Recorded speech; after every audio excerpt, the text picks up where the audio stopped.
بسم الله الرحمن الرحيم فإذا قضيت الصلاة فانتشروا في الأرض وابتغوا من فضل الله واذكروا الله كثيرا لعلكم تفلحون وإذا رأوا تجارة أو لهوا انفضوا إليها وتركوك قائما قل ما عند الله خير من اللهو ومن التجارة والله خير الرازقين.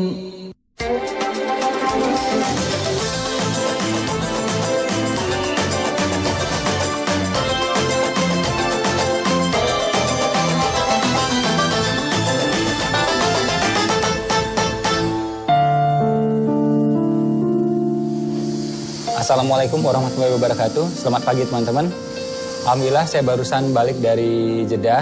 Ini adalah umroh saya yang ketiga. Ya umrohnya di Mekah gitu ya. Tapi kita terbangnya dari Jeddah gitu. Dan alhamdulillah juga ini adalah umroh saya yang kesekian yang ditraktir oleh orang lain ya. Ya traktir itu rezeki juga sebenarnya. Jadi sebenarnya saya ada seminar di Jeddah. Seminar 7 Gaji Berrezeki.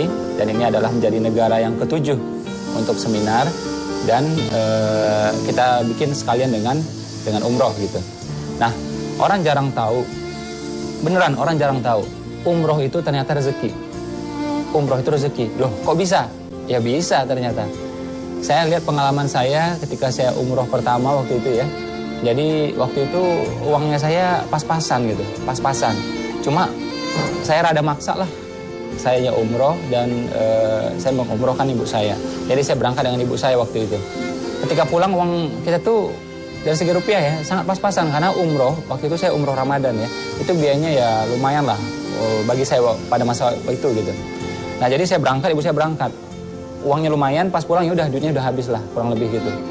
Nah ternyata berapa bulan setelah itu saya memperoleh rezeki terbesar yang pernah saya peroleh dibandingkan dengan waktu-waktu sebelumnya. Jadi gini, saya pengen garis bawahi. Bukan kita umroh untuk rezeki, bukan. Ya, bukan kita umroh untuk rezeki, bukan. Tapi kalau kita berumroh, dampaknya, ya efeknya, fadilahnya rezeki, gitu loh.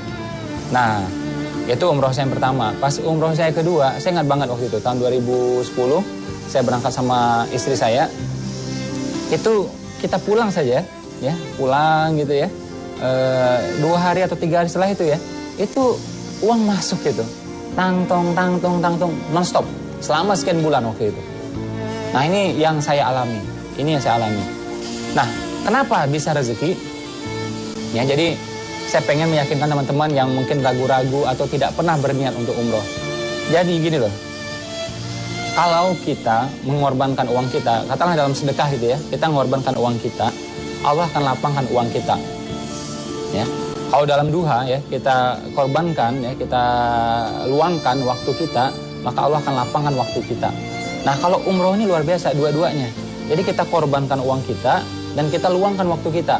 Jadi pengorbanan kita 2, uang dan waktu. Sekali lagi uang dan waktu. Uangnya berapa? Wah ini luar biasa. Kalau sedekah mainnya mungkin ratusan ribu atau jutaan aja. Kalau umroh uangnya berapa? Ya minimal belasan juta.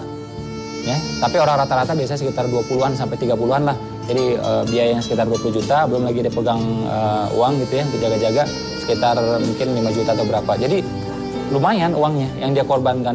Ya kita katakanlah rata-rata sekitar 20 juta gitu. 20 juta uang yang dikorbankan sama dia. 1. Terus waktu juga.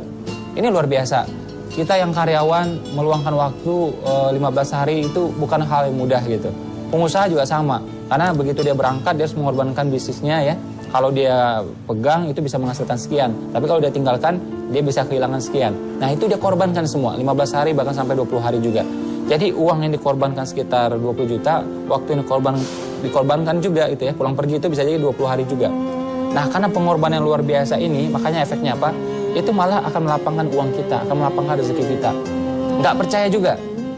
Tadi saya udah kasih contoh, tapi kalau masih kurang yakin ya, teman-teman silahkan cek sendiri.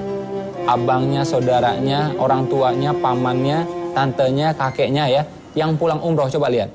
Mereka yang pulang umroh gitu ya, itu malah rezekinya membaik. Aneh kan? Kita kan buang duit nih ke sana. Tapi efeknya itu ternyata memudahkan duit kita, memudahkan rezeki kita. Rezeki memang bukan semata-mata uang gitu, tapi salah satunya itu. Belum lagi keberkahan, belum lagi kesehatan, belum lagi pelipat gandaan pahala dan seterusnya dan seterusnya. Nah, makanya saya sangat menyarankan bagi teman-teman untuk berumroh. Satu, kedua apa? Umroh dan mengumrohkan. Jadi yang saya sarankan bagi teman-teman, bagi pemirsa di rumah, jadi kita umroh dan mengumrohkan. Wah, masih po belum bisa, wong untuk umroh aja dunia nggak ada, untuk DP juga belum ada. Niat dulu, oke? Yang penting niat dulu. Kalau niat jadi amal, kalau niat jadi doa, kalau niat mendekatkan kita pada kenyataan. Kalau nggak ada niat, habis semuanya, oke? Zaman saya nggak punya uang pun saya berniat untuk mengumrohkan orang lain. Makan susah nih saya waktu itu, tapi saya berniat untuk mengumrohkan orang lain. Nah, ini kan jadi niat, ya, jadi doa, jadi amal dan mendekatkan kita pada kenyataan. Dan alhamdulillah sekarang beberapa tahun terakhir hampir tiap bulan kita mengumrohkan orang lain. Bukan saya mengumrohkan, Allah yang mengumrohkan. Saya coba membantu kan. Kita menjadi wasilahnya, kita menjadi perantaranya. Nah, kalau kita lakukan dua-duanya ini, umroh dan mengumrohkan, wah ini efeknya luar biasa menurut saya. Kalau belum bisa kita lakukan untuk orang luar, orang banyak, yang minimal untuk keluarga kita lah. Untuk pasangan kita, orang tua kita, mertua kita, minimal dari sana. Nah, ternyata umroh itu seperti yang dibilang tadi, itu memudahkan rezeki kita. Dan justru akan melapangkan waktu kita. Jadi nanti dalam setahun itu, mudah-mudahan teman-teman itu akan cukup waktunya. Nggak kejar-kejaran lagi gitu loh. Jangan kita hidup tuh kejar-kejaran terus gitu kan, kehabisan waktu. Nah, kita berusaha punya dua-duanya. Uang punya, waktu punya. Oke? Dan ada yang mengatakan, wah masih po, ngapain umroh berulang? Mending uangnya umrohkan orang lain atau kita kasih orang, sedekahin gitu. Jadi gini, mengumrohkan orang lain, ya itu bagus. Sangat-sangat bagus. Tapi ada satu hal yang tidak bisa kita dapatkan. Misal gini, saya berumroh, saya dapat pahala umroh. Atau saya tidak berumroh, saya berangkatkan orang lain. Saya dapat pahala umroh juga. Cuma ada satu hal yang saya tidak bisa dapatkan. Apa itu? Kita tidak dapat casnya. Bagi teman-teman yang pernah ke Tanah Suci, itu tahu. Ketika kita masuk Masjid Nabawi, Masjidil Haram, itu ada sensasi yang luar biasa yang tidak bisa disebutkan, tidak bisa dijelaskan semuanya. Nah, tapi pas kita di sana baru terasa. Coba tanya sama teman-teman kita, saudara kita yang pulang dari sana. Ketika mereka berada di Raudah, ketika mereka berada di makam Nabi, ketika mereka berada di makamnya sahabat gitu ya, atau ketika berada di depan Ka'bah, ketika berada di Masjidil Haram, itu ada sensasi yang luar biasa nggak bisa terjelaskan. Dan nggak tahu kenapa kita berada di sana pasti nangis aja udah. Ya, ketika kita di makam Ibrahim, ketika kita di Hijr Ismail gitu ya, ketika kita di pintu Ka'bah. Nah, ini kita perlu mecas diri kita gitu, ya. Dan kalau kita lihat lagi, itu kan satu tuh yang efeknya ke kita. Kedua, kita lihat Nabi seperti apa. Ternyata Nabi pun umrohnya berulang.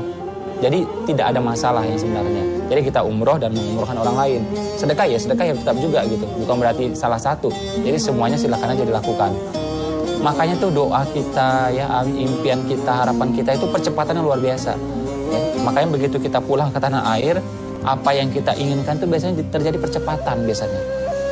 Karena itu saya merasakan ketika saya umroh pertama, ya 1 bulan atau 2 bulan setelah itu, ya itu saya mendapatkan rezeki terbesar seumur hidup saya. Ya, ketika saya umroh kedua itu, yang seingat saya, berapa hari setelah saya pulang itu, saya mendapatkan juga, ya uang lah, jelas uang beneran. Itu masuk beneran ke rekening saya, tang seperti itu. Nah, yang umroh yang ini saya belum tahu dapatnya apa. Tapi yang jelas panjang saya perjalanan itu, saya mendapatkan ilham, itu juga rezeki. Saya nulis sampai 2 bab. Jadi saya sebagai penulis itu rezeki yang luar biasa besarnya, yang sebenarnya gitu. Ya, makanya Nabi pernah mengatakan umroh menghapus kefakiran. Jadi kalau dilihat sekilas umroh menghabiskan uang, ternyata tidak, melapangkan uang kita yang nyatanya seperti itu. Ya kan? Nah, jadi saran saya bagi teman-teman mesti berniat ya, bertekad untuk umroh beneran.